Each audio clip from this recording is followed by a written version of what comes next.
Hi, my name is Adrienne Gibson, and my dream career, or my goal, what I'm going to school for and what I plan to achieve by going to school and earning my bachelor's degree. The main position I want with my agriculture education degree is I want to be a high school agriculture teacher, preferably at my local high school. If I have to go somewhere and commute, at first I will, but my goal is to eventually teach at my local high school where I went to school at. The salary of an agriculture teacher for North Carolina is anywhere between $24,000 and as high as $60,000 a year. As far as responsibilities go, they have a lot. And a lot of people, I feel like, don't realize the amount of responsibility that falls onto an agriculture teacher. And a lot of people don't realize that they are a 12-month employee instead of just a regular 10-month employee. And some of those responsibilities, I'm not going to go into a lot of detail of their responsibilities because I'd be talking forever. But some of their basic responsibilities would obviously be teaching in the curriculum of the classroom, and organization of the curriculum. And they are community organization liaisons.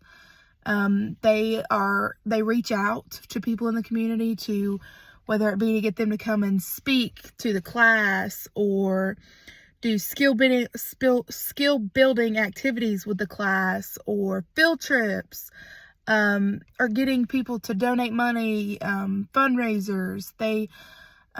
But they go out into the community and they organize all that.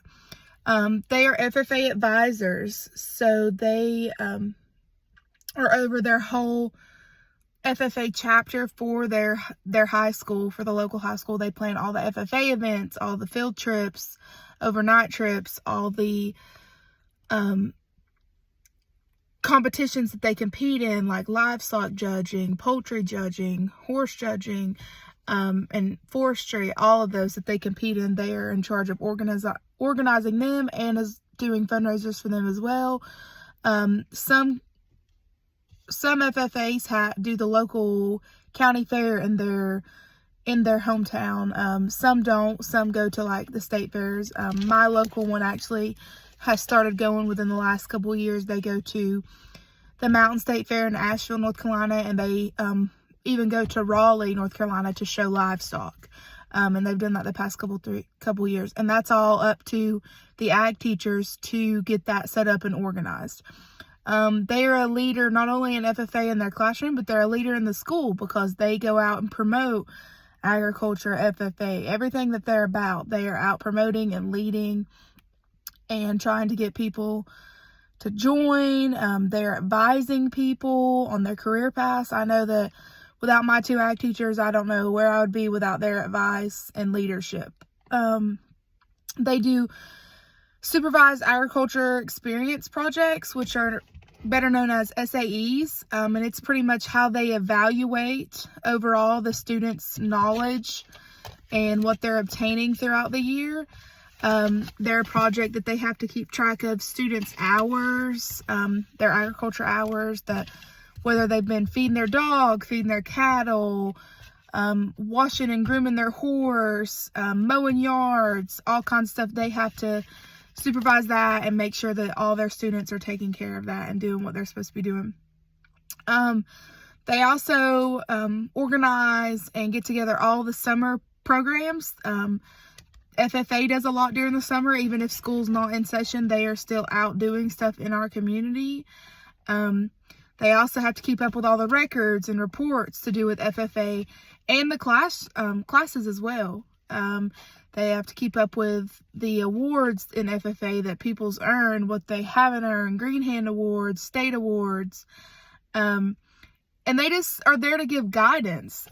Sometimes agriculture and the vocational classes people think that they don't need as much, or it's not going to make a career, but there are several career paths and they're there to give guidance to their students.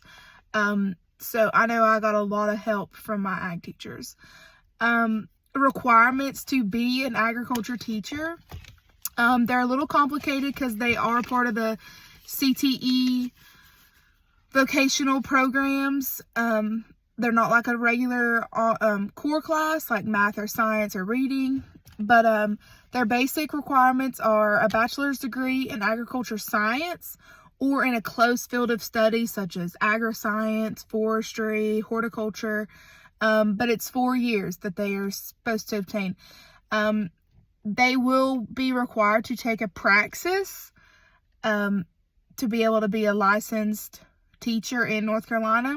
However, they are not required to take a praxis if they have at least 24 credit hours in agriculture in the field of study.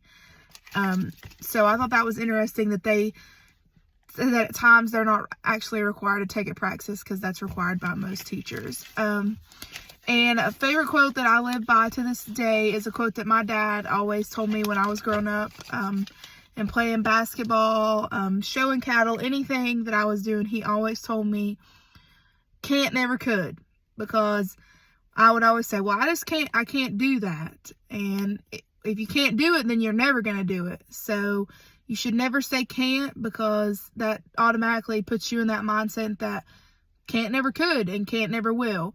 So I always tell myself not to say can't, that I need to say can, and that I will do it, even if it takes time and it's not going to happen today. It will happen eventually if I put my mind to it.